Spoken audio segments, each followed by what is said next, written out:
क्योंकि बीपी मंडल जी को हम लोग इसलिए याद करते हैं कि जो मंडल आयोग बना था, उस मंडल आयोग में पिछड़े शोषित वंचित समाज के लोगों को हक अधिकार दिलाने का, समाज के कौन कौन सी जातियां हैं जो पिछड़ी शोषित वंचित हैं, उनको समाज में किस प्रकार से न्याय मिलना चाहिए, तो एक आयोग बना था। जब भारत के प्रधानमंत्री मोरारजी देसाई बने थे, तो उनके शासनकाल में बीपी मंडल जी थे, तो एक आयोग पिछड़ा वर्ग आयोग, पिछड़े वर्ग के समाज के लोगों को सामाजिक न्याय मिल सके, उसके लिए आयोग बना था मंडल आयोग। तो साथियों, मंडल आयोग के पहले भी एक काका कलेलकर समिति बनी थी जो पंडित जवाहरलाल नेहरू के शासनकाल में बनी। लेकिन जो आज अभी जो समाजवाद की पार्टी अपनी सामाजिक न्याय की बात करती है, जिसको लेकर के माननीय राष्ट्रीय अध्यक्ष ने पीडीए का निर्माण किया है और ये पीडीए सामाजिक न्याय की लड़ाई लड़ रही है, ये सामाजिक न्याय की लड़ाई इस देश में आज से नहीं, आजादी के पहले से लेकर के आजादी के बाद तक चलती रही है और आज भी चल रही है। तो आखिर यह आजादी के बाद भी इस देश में सामाजिक लड़ाई लड़ी जा रही है, क्यों लड़ी जा रही है, ये बात समझने की जरूरत है। देश आजाद हो गया है, फिर भी सामाजिक न्याय नहीं मिल पा रहा, और जो सामाजिक न्याय मिला भी है उसमें भी कुठाराघात किया जा रहा है। बीपी मंडल जी को, क्योंकि काका कलेलकर जो समिति बनी थी उसमें कोई कार्रवाई नहीं हुई थी उस समय,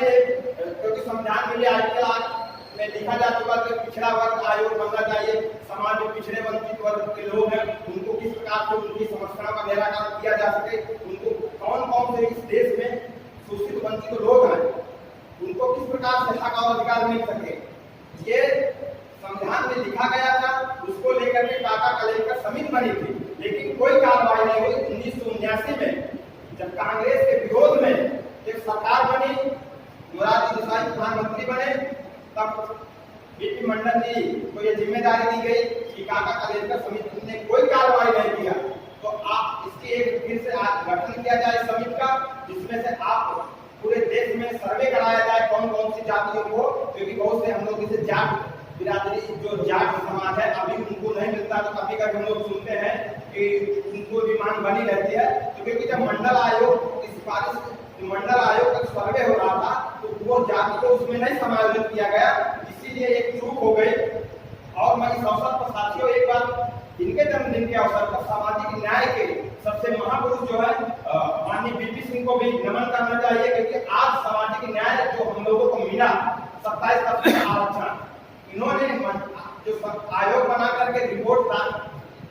प्रस्तुत की थी। 1980 में इनकी रिपोर्ट संस्तुति आ गई थी, लेकिन 1983 में दिक्कत हो जाती है और उसके बाद फिर कांग्रेस की सरकार रही, तो वैसे ही इनकी जो सिफारिशें आई थी वो बिल्कुल पढ़ी रह गई, कोई उनमें कार्रवाई नहीं हुई। क्यों नहीं कार्रवाई हुई? क्योंकि जब हमारे लोग शासन सत्ता में नहीं पहुंचते हैं तो हमारा निश्चित तौर पर हमारी परीक्षाएं की जाती है। इसीलिए हम लोग ऐसे अपने जनप्रतिनिधि चुनते हैं कि जिनको हम चुनकर सदन में भेजें, हमारी आवाज उठाए, हमारे हक अधिकारों की लड़ाई लड़े।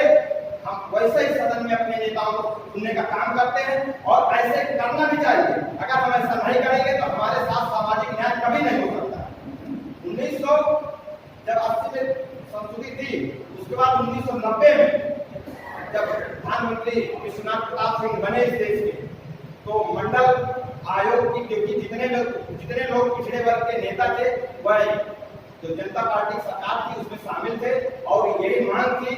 क्योंकि कांग्रेस के विरोध में जितने नेता थे वो सारे के लोग सामाजिक न्याय की बात करते थे, सामाजिक न्याय मिलना चाहिए, आजादी के बाद भी नहीं मिल रहा है। तो मंडल कमीशन की सिफारिश में सबसे एक सिफारिश लागू हुई थी, जो स्वैच्छिक और नौकरियों में ओबीसी के लोगों को रिजर्वेशन लागू किया जाए। साथियों, वह लागू हो 7 अगस्त 1990 का लागू हुई, लेकिन उसके बाद भी इतना इस देश के अंदर इतना माहौल खराब हो गया, क्योंकि हमारे देश में नेता सभी लोग बनना चाहते हैं, जनप्रतिनिधि सभी लोग बनना चाहते हैं, लेकिन सामाजिक न्याय की आवाज कोई नहीं उठाना चाहता।